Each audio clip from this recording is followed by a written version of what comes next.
পলাশপুর ময়মনসিংহ শহর থেকে অনেক দূরে অবস্থিত ব্রহ্মপুত্রের পার ঘেঁষা এক নিঃশব্দ গ্রাম। এখানে পাকা রাস্তা নেই, মোবাইলের টাওয়ারও মাঝে মাঝে সিগন্যাল হারিয়ে ফেলে। গ্রামে আধুনিকতার ছোঁয়া না থাকলেও মানুষের মাঝে সম্পর্কের উষ্ণতা আছে।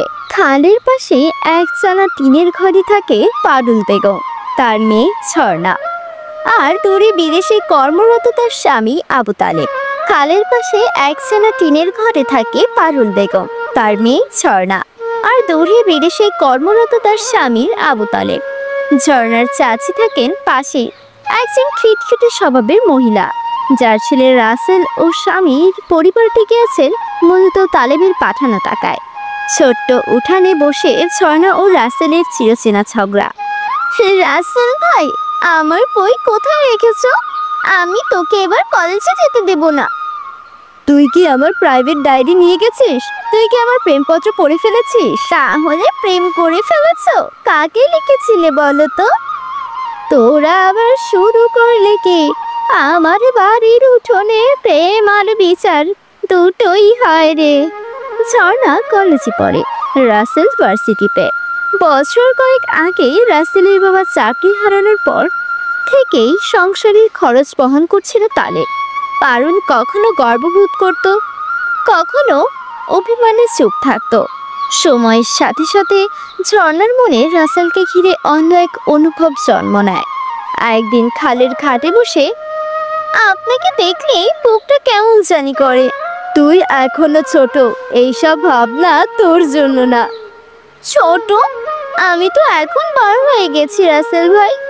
আমি জানি আমি কাকে ভালোবাসি। রাসেল তখনও বিষয়টিকে হালকাভাবে নেয়। সেদিনের মতো থেমে যায় কথা, কিন্তু শুরু হয় ঝর্ণার পাগলামি। একদিন ঝর্ণার মায়ের কান পর্যন্ত পৌঁছায় মেয়ের অনুভবের খবর। রাসেল তোর ভাইয়ের মতো, তোরা একই ঘরে মানুষ হয়েছিস। আমি কোনো পাপ করছি না মা, আমি কেবল ভালোবেসে ফেলেছি। তুই তোর নানির বাড়ি চল আজই, আর এই বাড়িতে থাকবি না। সেই দিন সন্ধ্যায় তারা গ্রাম ছাড়ে। ঝর্ণার চলে যাওয়ায় রাসেলের চেতনায় নেমে আসে নীরব ঝড়। এক সন্ধ্যায় দাদির পাশে বসে বলে, দাদি, আমি বুঝিনি ঝর্ণার ভালোবাসা এতটা গভীর ছিল। তুই যদি বুঝতে দেরি করিস, জীবন তো আর থেমে থাকবে না রে বাচ্চা। রাসেল সিদ্ধান্ত নেয় ঝর্ণাকে ফিরিয়ে আনবে। সে চিঠি লেখে, ঝর্ণা, আমি বুঝে গেছি আমি তোকেই ভালোবাসি। তুই যা চেয়েছিলি তোর সেই ভালোবাসা আমি ফিরিয়ে দিতে চাই। ফিরে আয়, এই বাড়ি, এই উঠোন সব তোদের জন্য অপেক্ষায়। রাসেল চিঠিটি পোস্ট করে গ্রামের পাশের ডাকঘরে। কিন্তু দুর্ভাগ্য, বিকেলের ঝড়ে বাতাসে ডিঙি নৌকায় উল্টে যায়। ডাক পিয়নের ব্যাগ থেকে কয়েকটি চিঠি খালি পড়ে ভেসে যায়। একটা দুর্ঘটনা হয়ে গেল ভাই, কয়েকটা চিঠি পানিতে পড়ে গেছে। নাম ঠিকানা কিছুই জানা গেল না। সেই চিঠি আর পৌঁছায় না। ঝর্ণা অপেক্ষা করে, দিন যায়, সপ্তাহ পেরোয়। ও তো কিচ্ছু বলল না, একটা চিঠিও দিল না। ওর ভালোবাসা বুঝি মিথ্যে ছিল? একদিন সন্ধ্যায় মোবাইলের দোকানে খবর আসে তালেব সাহেবের মৃত্যু হয়েছে। বিদেশে নির্মাণ কাজে দুর্ঘটনায় প্রাণ হারান। আমার স্বামী, আমার সংসার সব তো শেষ হয়ে গেল। ঝর্ণা ও পারুল ফিরে আসে পলাশপুরে। বাড়ির উঠোনে দাঁড়িয়ে ঝর্ণা কাঁদে, দাদিকে জড়িয়ে ধরেন। এখনো সব আছে, কিচ্ছু শেষ হয়নি মা। তোর আশেপাশে মানুষ আছে যারা তোকে ভালোবাসে। রাসেল দাদির অনুরোধে ছোট চাচার সঙ্গে মিলে গ্রামীণ পুজো ব্যবসা শুরু করে। সংসারের টাকা আসা শুরু করে। রাসেল, বিয়ে কর, ঝর্ণার মায়ের রাগ হয়তো কমে গেছে। আমি তো শুধু ঝর্ণাকেই বিয়ে করবো দাদি, সে রাজি থাক বা না থাক। দাদি চান পারুলের কাছে। মেয়ে ভুল করেছে, কিন্তু ছেলে এখন শুধরেছে। বাচ্চাদের একটা সুযোগ দে। আমি এখন শুধু চাই ঝর্ণা সুখে থাকুক, আর কিচ্ছু চাই না। বিয়ের দিন ঠিক হয়। রাসেল খুশি, ঝর্ণা নির্বাক।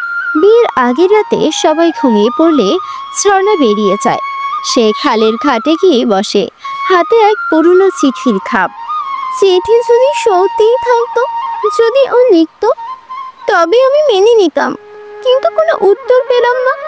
এখন সব কিছুই বোঝার দেরি হয়ে গেছে। সকালে বাড়ির লোক খুঁজতে বের হয়। পুকুর ঘাটে পড়ে থাকে শুধু এক জোড়া চুড়ি আর একখানা চিঠি, ভেজা ধুয়ে যাওয়া অক্ষর। ঝর্ণা, আমি তো বলেছিলাম, আমি তো লিখেছিলাম, তুমি কেন শুনলে না? পলাশপুরের আকাশ আজও ব্রহ্মপুত্রের কান্না শুনতে পায়।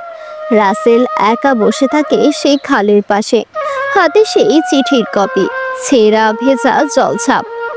চিঠি লিখেছিলাম, তবে চিঠি এসে পৌঁছায়নি। এই গল্প শুধু একটি ভালোবাসার না, এই গল্প একটি ভুল বোঝাবুঝি, একটি দেরি করে ফেলা চিঠি, একটি অনুপস্থিত উত্তরের অপেক্ষার, আরেকটি জীবনের যেটা শুরু হতে না হতেই থেমে যায়। এরকম গল্প পেতে আমাদের চ্যানেলটিকে সাবস্ক্রাইব করে রাখুন। দেখা হচ্ছে পরবর্তী কোনো ভিডিওতে।